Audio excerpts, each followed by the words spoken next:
Yeah, I don't know. I never wanted to be an artist. Like I mentioned before, I never really had planned to be an artist or anything like that. My older brother, he's 10 years older than me. I have two older brothers. One is 14, the other one is 10. Okay. My oldest brother, he's not interested in the arts at all. He's way more of like a hands-on person. So he kind of works in a completely different field. My other brother, he became an artist. I think he went in to do like accounting, and he took like an art class, and it kind of like changed his whole perspective on art and everything, and he's became an artist. So he was one of the more, I would say, like in the Bahamas, he's kind of seen as like one of the more like prominent Bahamian artists, because he came with a wave of people that really explored these very different ways of thinking about Bahamian art that didn't deal with ideas around like tourism and these almost like thinking about like the environment in a different way. So he was a lecturer at the University of Bahamas, and also just makes work all the time. And I never wanted to be an artist. I always wanted to be a marine biologist and an aquarist. So that's what I was interested in. But yeah, I realized like over time, like he was doing like little things that kind of like swayed me. Not swayed, but I was like, oh, like I always had a slight interest in it. Yeah. Like my first drawing that I remember, like he framed for me was like this old like Pokemon drawing that I had when I was like 12, and a Spider-Man drawing I did. And to see it framed, you know what I mean? You're an artist. Yeah, as not an artist and you're like 10 years old, I was like, oh, that's kind of like interesting. And then he took me to, it's called like a Finco art class, summer class thing they used to do there. And I made like these like pottery mask or whatever, and it exhibited then. But I mean, I always saw it as like a thing like you do like kind of on the side. Yeah, like a hobby kind of. Yeah, which is fine. But he was always in it. Like I said, lecturer, full-time artist. But it wasn't until like 2020, when I had turned 23 in 2010, I was like starting to draw again, and I was like, oh, I want to go back to school, But it wasn't even for art. You had to take art classes, but I actually wanted to do underwater videography. Oh wow.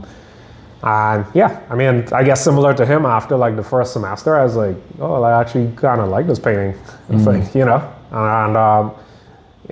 And 15 years later, here I am making art. And that's cool. It seems like maybe during your brother's time, that probably helped, or maybe that was a kick of it, or just it seems like there was a movement happening. What is the art scene like? It seems like there's a thriving art scene in Bahamas.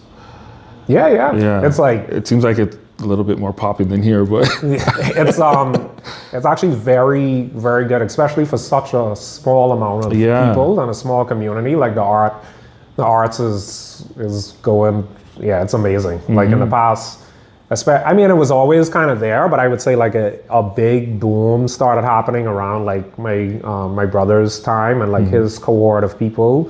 Some of them kind of moving to the US and turning themselves into different, I don't know, just kind of like expanding the idea of what a Bahamian artist is. So if you look up like, I don't know, like Tavares Strawn, like he's a pretty prominent Bahamian artist, like out of that kind of like collective that went to the US as well. And especially over the past like 5 years, there's so much Bahamian artists that are finally now getting recognition outside of the country. Okay. And yeah, it was always a thriving art scene, different types of spaces, like artist-run centers. But it was only recently that, in the past 5 years, that a more commercial gallery that kind of bridged the gap between the Bahamian arts and then like the US and Canada. So the gallery I work with, Turn, was one of the first kind of like big commercial galleries that did that. And then there's a gallery called The Current, which is at this giant hotel called the Bahamas, which is like a massive hotel, and One of the artists that is close with my brother and came up around that time, he's the director of that, John Cox. Okay. So the whole hotel is filled up with Bahamian art, so that opened up the opportunity for Bahamian artists to have their work outside of these artist centers. Yeah. And for also like a lot of these like tourists and stuff to kind of see it.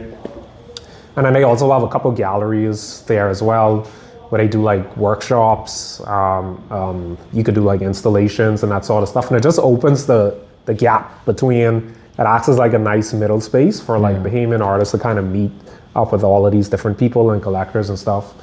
So I mean, Bahamian art is like, it was powerful. So that's just from meeting you and Veronica and Gio, just hearing some of the stories. Like last year, getting my years mixed up. I think last year I saw Gio talk on the panel at Art Toronto. Was that last year? Yeah. I'm getting sorry. Yeah. The years are that blending in. Yeah, last year. Yeah, so, and just hearing her story, and then I got to meet and see Veronica and hear her story as well.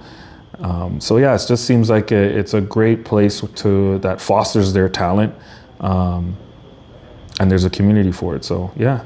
Yeah, I mean, my big thing is like, I always found, people always think this idea of like giving, like you have to physically always go back to the space as soon as you go. So the Bahamian Arts, there wasn't any, there's only an associate's degree there.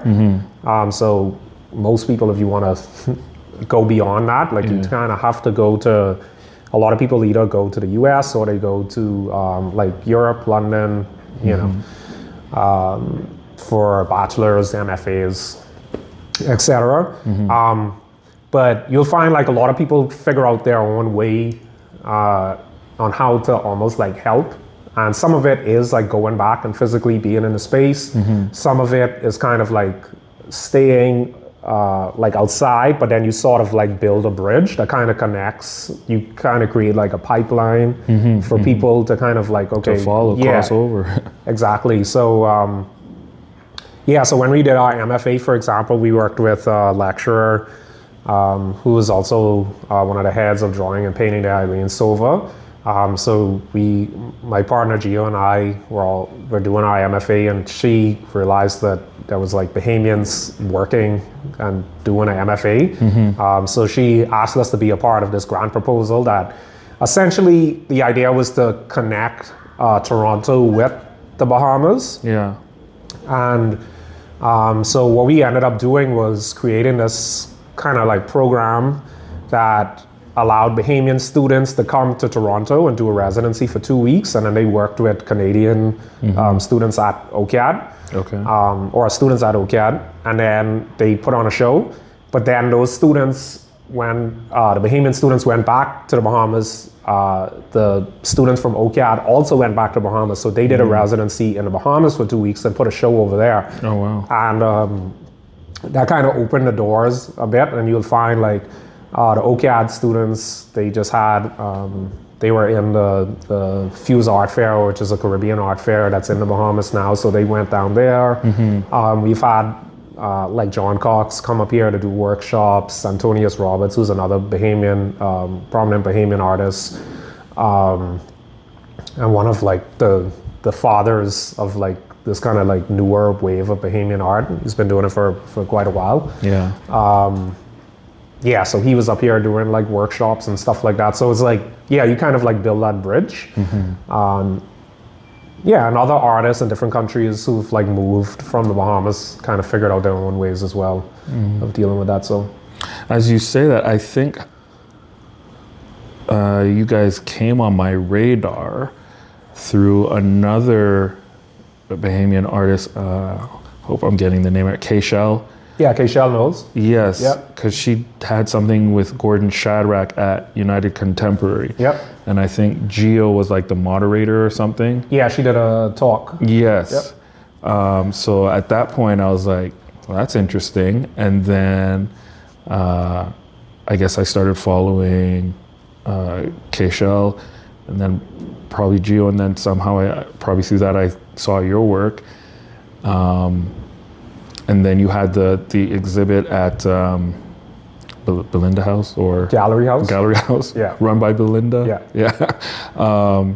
And then when I got to like really take it in, I was like, geez, this is amazing. And then I think I was also like blown away when you were telling me about, like, again, you did today, thank you, your practice and the process of creating. And I love hip hop too, so I kind of like that you have that influence of like the sampling and almost like bringing old things back to life and maybe repurposing it and just finding, making something new out of something that was already used before. So it's great to see. Thank you for allowing me to come in and check out your work in the studio. We were supposed to do this a long time ago, but life happens. Of course. Life happens, and I'm super grateful that this happened. I'll cut it short because, not short, we've been going for a while, and you got work to do. So where can everyone find you online, and if there's anything you want us to look out for, if you want to help us book tickets to the Bahamas, I'm also down for that. Yeah. I mean, just my Instagram, Steven H. Schmid. Okay. That's where I usually post, and my website as well, stevenhschmid.com. I've got works on there, and I usually put, whatever new things that's coming up. So got some stuff planned for next year. So yeah, just keep an eye out. Excellent. Thank you so much, brother. All right, thank you, man. All right, take care. All right.